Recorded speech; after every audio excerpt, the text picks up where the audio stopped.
These individuals were intimately connected with organizations now known to have been in the pay of the United States Central Intelligence Agency, America's #1 socialist. If I'd been properly inquisitorial, I would have said, well, is it possible they're doing it to us? But it literally never occurred to me that they would do it. I thought it would be against their own interest and very much against the interest of what we were doing. Two student leaders. But I think the compromise here was minimal, and it was clear to me at the time that it could not be done without government money. If I had to do it over again, I believe I would do exactly the same thing. I was very sick and disgusted, and I didn't even want to see the president, who was a good friend of mine, when he came back into the room.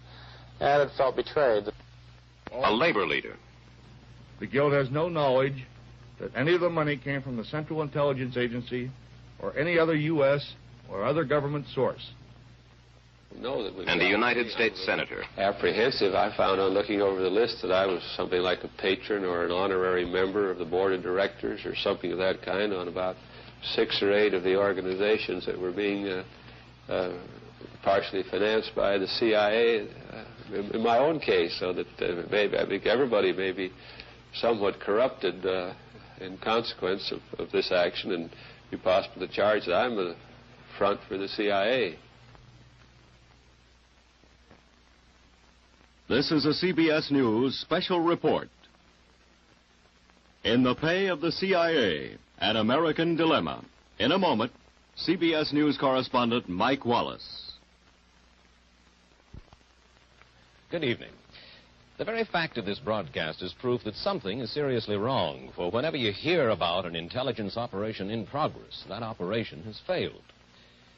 The past 3 weeks have seen a curious kind of domestic spy hunt, Americans exposing Americans. The magazine Rampart started it by revealing that for 15 years, the CIA has secretly financed overseas activities of the National Students Association.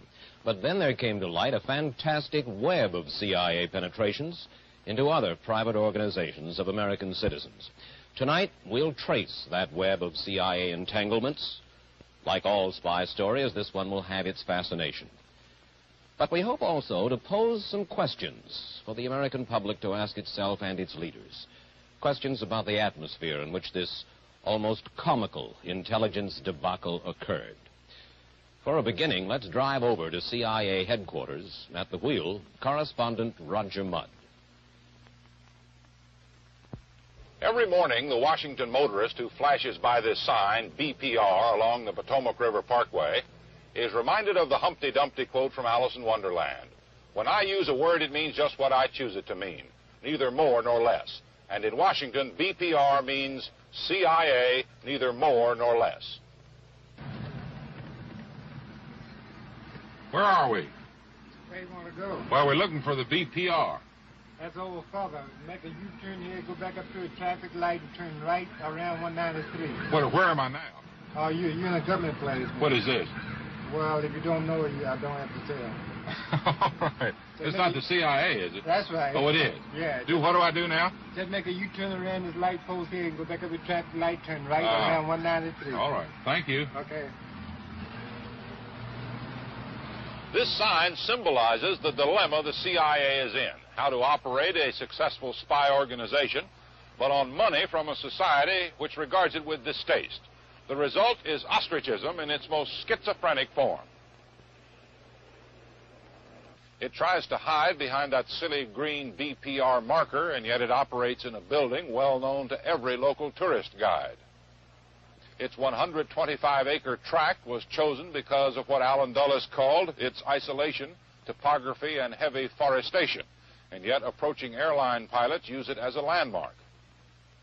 The building's original $30 million appropriation was hidden in the budget of another federal agency, and yet the CIA sent out engraved invitations for the laying of its cornerstone. Its director is called America's Master Spy, and yet his official stationery bears an elaborate CIA coat of arms.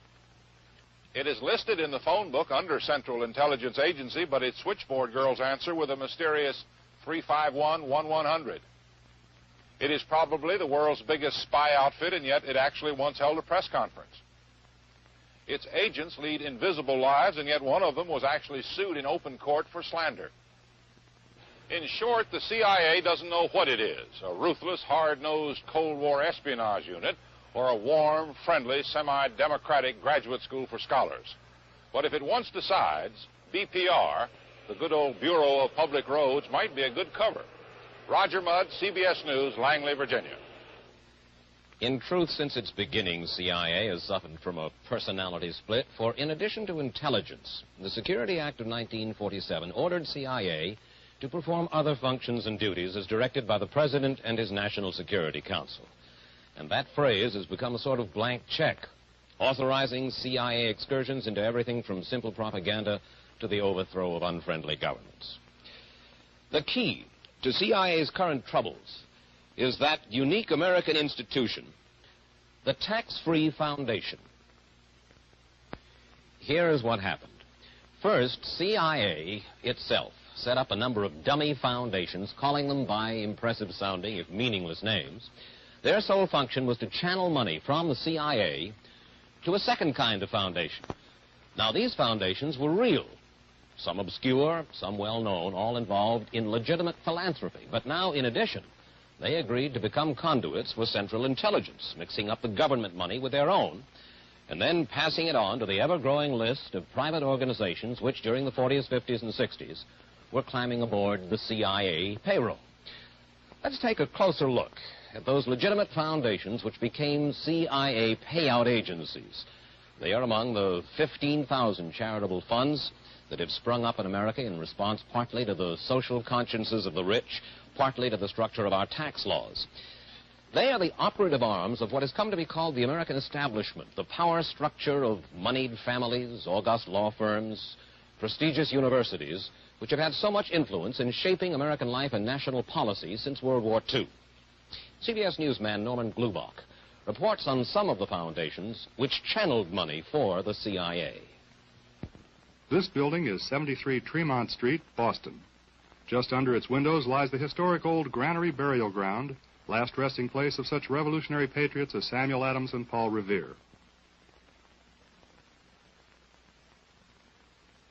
The building directory doesn't list it, but tax reports of the Granary Fund show its home as room 329, which turns out to be the law firm of Hemingway and Barnes.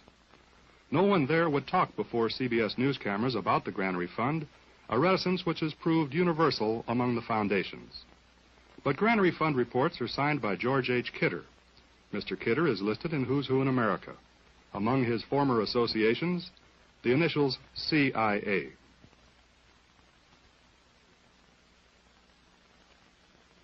Not far away, 60 State Street, home of two more CIA conduits, the Independence Foundation and the Brown Foundation. They do appear in the directory in offices occupied by the law firm of Hale and Dorr. The late Joseph Welch, whose verbal duels with Senator Joseph McCarthy helped end McCarthy's career and his era, was a partner here. Paul Helmuth, trustee of both foundations, wouldn't see us or even come to the phone. For many years, CIA's financial secrets were safe with men and firms of such discretion as these. But suddenly, a new state law required foundations to publish their income and outgo. Now, under the golden dome of the State House lay the whole CIA story, just awaiting anyone who wanted to dig into the Attorney General's files. Those files had become a time bomb, yet CIA never tried to defuse them by changing its operations. There, even today, you can see the Independence Foundation's 1964 payments to NSA and its president, Dennis Scholl, who knew of and still defends the CIA involvement. You can see that the Granary Fund in 1965 received $650,000 from 3 CIA dummies, transmitting the money to such beneficiaries as the John Hay Whitney Trust and the Retail Clerks International Association. Perhaps you wonder why it has become so easy for the press to ferret out CIA's financial shenanigans.